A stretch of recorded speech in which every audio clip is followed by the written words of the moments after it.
I'm going to be showing you how to make a stir fry and practice those vegetable cuts we learned about last time. So I've got a couple of carrots already prepared. First one's julienne and baton. So we want to cut off about 4-5 centimeters. And remember your bridge and claw hold. So here I'm going to use the claw.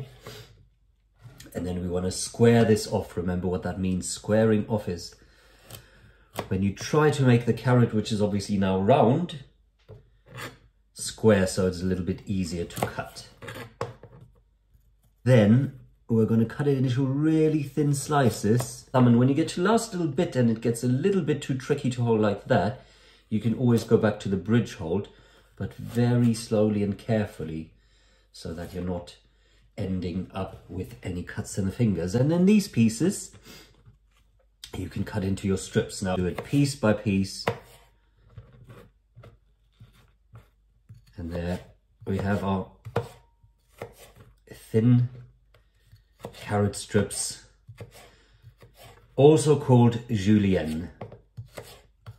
Now you might remember the other cuts from last time. We also had batons, which are much larger, and instead of little strips, you cut your squared off piece, depending on the size of your carrot, maybe in half, maybe in 3, and then you cut these into bars.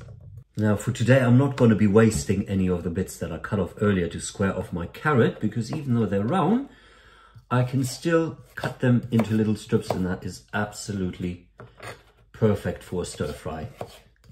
Next up, we have a pepper. Now peppers, I'll just move you back a little bit here so you can see better. Peppers, break off your stalk. Several ways of cutting them. One of the easiest is probably to turn it upside down, and then you slice off the round parts. So you can see it's got either 3 or 4 round parts, and if you cut from the top along that round part, then what happens is you get this bit and all the seeds actually stay inside. I like to then take the rest of this, because you can also cut this off. Then you can still get a little strip off here, a little strip off here,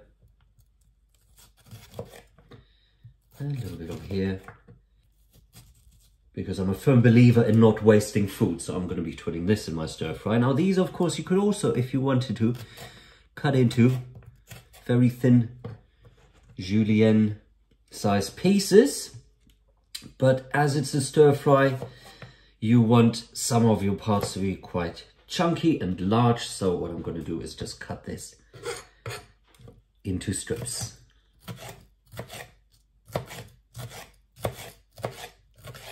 Usually I'd put things on the flat side to cut it, but peppers or also tomatoes got quite a hard skin, so if your knife isn't that sharp, it's a bit of a struggle. So in this case, I'm going to turn it around because this side is much softer and you can cut into it more easily. Mushrooms. Now I didn't mention earlier that obviously all my wet vegetables had to be washed before. Mushrooms, you usually want to cut off a little bit of your stalk, because that's quite dry and can be a little bit frayed. And then depending, you could leave the skin on if you've washed them. You could also just try and use your knife very gently to find a bit where you can peel the skin off. And then mushrooms, very easy. Again, use your claw hold. You simply cut into slices for stir fry so that you get that typical recognizable nice mushroom shape at the end. Now the next thing we're going to do is an onion, and as we all learn in Shrek, onions and ogres have layers, and the first thing we want to do is get some of these layers off. So I'm just going to make that easier, my bridge hold, cut my onion in half, because then I can very easily peel off 2 or maybe even 3 of these outer layers that are quite dry. See the difference between dry and, I can see this is nice and fresh. You cut off the top of your onion, but for now, leaving the bottom bit, the root bit, intact. So then with your onions for a stir fry, super easy. All I would do is literally cut along the onion, and that will give me thin, long strips. So this technique we didn't actually practice, but it is no surprises called slicing. Again, as always, when you get to the end bit, be really careful. Either hold it from both sides and then cut very gently so you can make sure you're not going into your fingers. Everything in a stir fry should ideally be long strips, because obviously it's meant to be eaten with chopsticks. Now, not something you need to know for today for the stir fry, but useful anyway, is how would we chop the other half of our onion into very small pieces if we wanted to a chopped onion. Very easy as well. You cut along the lines, but not quite to your root bit. So you leave all of this intact down here. So this comes apart, but it still stays together at the bottom, because that way you can then easily hold it and chop it into small pieces without it all falling apart. And then when you get to the end bit, you simply chop along here on the sides, and that way you have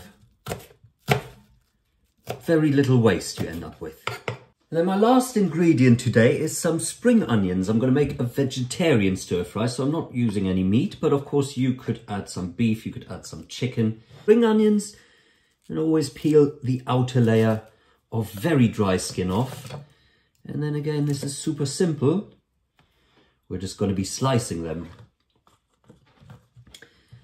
into small little pieces like that. Right, now we're ready to get on with it. We're going to boil some noodles first of all. These are dried ones, so they need to be in boiling water in a saucepan for about 4 minutes.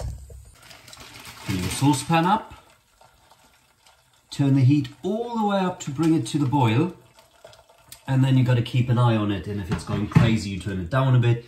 If nothing's happening, you turn it up a little bit. So I'm going to wait for that to boil. Then my noodles are going to go in there. My other ingredients I have got prepared and ready over here to go into the stir fry, which we're going to add a little bit of oil to. About a tablespoon. And heat that up as well. Now, stir frying you want to do on a very high heat, and that is so that your vegetables cook from the outside, but they're still a bit crispy on the inside. Now that is my water starting to boil, as you can see. So I'm going to take my dried noodles, pop them in there. 4 minutes, might want to set yourself a timer, and then every now and then you just give them a bit of a stir with a fork so they don't all stick together and separate nicely. And then to check if your oil is hot, take a small piece of one of your vegetables, drop it in the oil, and you will see if that starts sizzling, which it does, then that is ready to go. So I'm going to add all my vegetables, onions, peppers, carrots, mushrooms, spring onions, and then, surprise, surprise, it is called stir fry because you're meant to keep on stirring it. Don't forget to keep an eye on the noodles, which are now going absolutely mental, so that is the sign to turn my hot plate down just slightly. And your stir fry will probably take a good 5 minutes, maybe 6-7 minutes. Note here though, if you are using meat, then that must be cooked on its own separately first until it's cooked through, and then you add your vegetables. So we can see we're getting there, probably about halfway through. Noodles have started to come apart.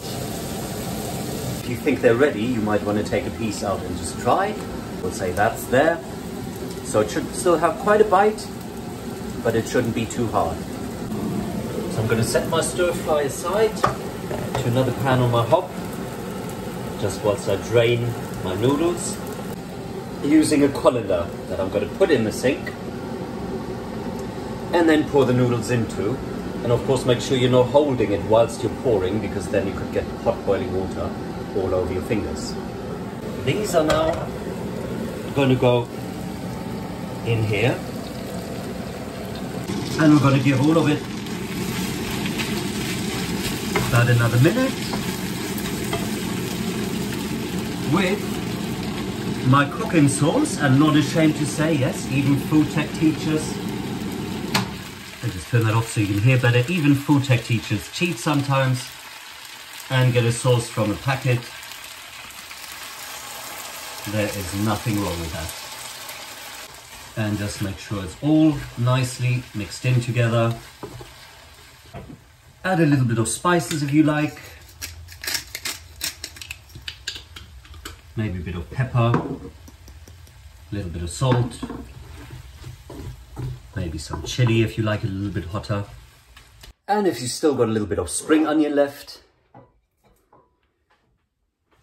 just add a little bit of that, gives it a nice color. And there we have our vegetable stir fry. Bon appetit.